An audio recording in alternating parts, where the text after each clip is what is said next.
Assalamualaikum warahmatullahi wabarakatuh.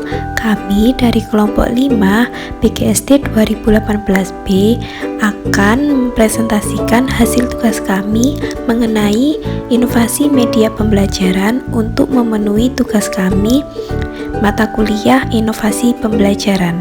Mari kita simak. Sebelumnya perkenalkan, nama aku adalah Miss Earth. Aku adalah asisten dari kelompok 5. Aku akan mengajak kalian untuk mempelajari apa itu ekosistem. Mari kita simak. Sebelum kita belajar lebih lanjut, kita harus tahu dulu apa itu ekosistem. Kira-kira apa ya ekosistem? Ekosistem adalah suatu sistem ekologi yang terbentuk oleh hubungan timbal balik tak terpisahkan antara makhluk hidup dengan lingkungannya.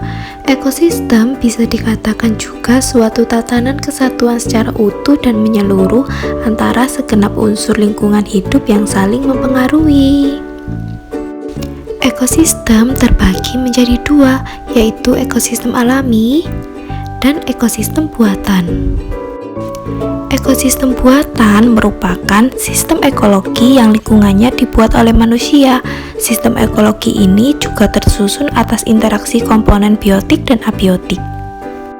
Adapun contoh ekosistem buatan antara lain, yang pertama adalah sawah, yang kedua adalah perkebunan, dan yang ketiga adalah kolam ikan. Selanjutnya yaitu ekosistem alami. Ekosistem alami adalah sebuah ekosistem yang proses terbentuknya terjadi secara alami dengan sendirinya. Dengan kata lain, hal ini disebabkan karena adanya interaksi antara komponen biotik dan abiotik.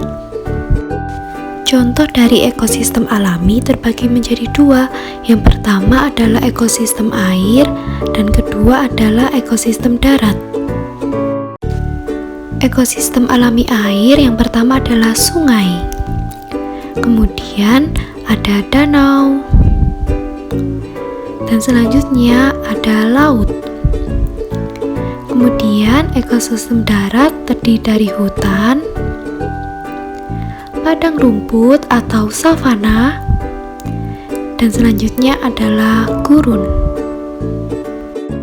Kali ini Miss Earth akan mengajak kalian untuk mempelajari ekosistem savana.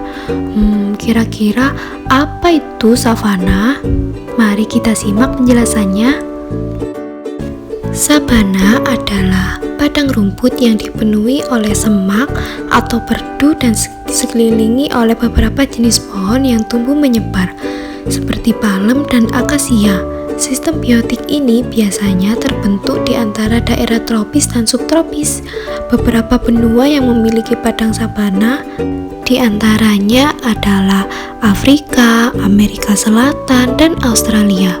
Kurangnya curah hujan menjadi pendorong munculnya sabana, sehingga sabana dikenal juga padang rumput tropis.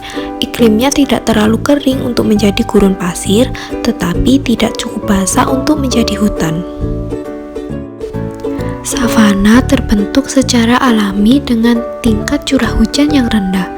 Curah hujan yang rendah tersebut menyulitkan tumbuhan untuk menyerap air, sehingga hanya jenis terumputan dan beberapa pohon yang bisa bertahan hidup dan dapat beradaptasi dengan lingkungan sekitarnya yang kering.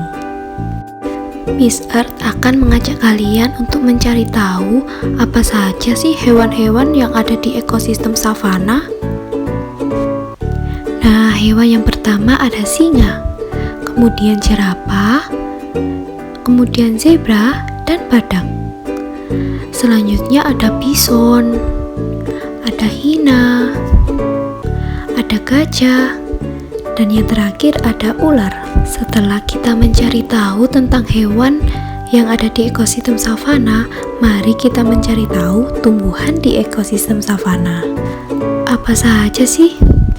Yang pertama ada pohon. Pohon di ekosistem savana sangat jarang. Kedua ada padang rumput yang sangat luas. Nah, setelah kita mempelajari hewan dan tumbuhan di savana, mari kita mempelajari apa sih manfaat savana. Hutan mempunyai banyak sekali manfaat. Manfaat hutan ini biasanya didasarkan pada pohon-pohon yang tumbuh subur di dalam hutan. Lalu bagaimana dengan hutan savana? Apakah manfaatnya lebih sedikit daripada hutan-hutan lain? Tentu saja hutan savana mempunyai manfaat sesuai dengan karakteristik yang dimilikinya. Beberapa manfaat tersebut yang dimiliki hutan savana ini antara lain adalah mencegah tanah longsor dan juga erosi tanah. Yang kedua, menjadi rumah berbagai macam binatang dan juga tumbuhan.